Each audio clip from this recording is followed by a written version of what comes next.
Pour les poignets, si vous avez écouté la vidéo au niveau des coudes, vous savez que le coude est responsable de ce qui est pronation et, supination et pronation. Okay? Donc, tout ce qui est mouvement de rotation provient au niveau du coude et non du poignet.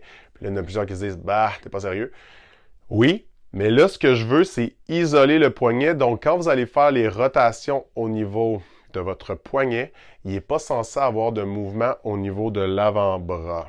Okay? Un truc que je peux vous donner quand vous commencez, vous pouvez prendre l'objet le plus précieux de votre vie, votre cellulaire, et le placer sur votre avant-bras. Okay? Ce qui veut dire que si vous utilisez l'avant-bras, le cellulaire va tomber, votre objet précieux, ce qui n'est pas censé arriver. Okay? Donc, si on a fait un à la fois, mais évidemment, vous pouvez faire les deux à la fois. Donc, coude fléchi à 90 degrés, paume de la main vers le ciel. Et à partir de là, on veut isoler seulement le poignet, donc l'avant-bras ne fera aucun mouvement. On commence par venir vers l'intérieur, on appelle ça un karaté chop. Ensuite, on descend en extension.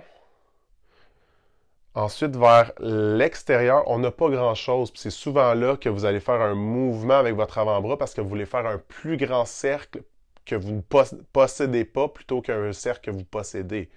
Okay? Donc, quand ça bloque là, on fait la flexion. Encore une fois, intérieur, vers le bas, vers l'extérieur et flexion. C'est toujours l'amplitude complète, okay? Parce que souvent les gens se limitent, ils ne vont pas jusqu'au bout, ils arrêtent, mais il faut vraiment aller dans l'amplitude complète. Une fois que c'est fait en commençant vers l'intérieur, on refait la même chose, mais en commençant vers l'extérieur. Comme je vous dis, on n'a pas grand-chose. Donc, extérieur, extension, intérieur, sans avant-bras et flexion. Extérieur, extension, intérieur et flexion. Comme mentionné, ça peut très bien se faire les deux en même temps si vous êtes plus habitué. Mais si vous commencez, vous pouvez toujours isoler et tenir votre avant-bras pour être sûr qu'il n'y ait pas de mouvement de rotation lorsque vous le faites.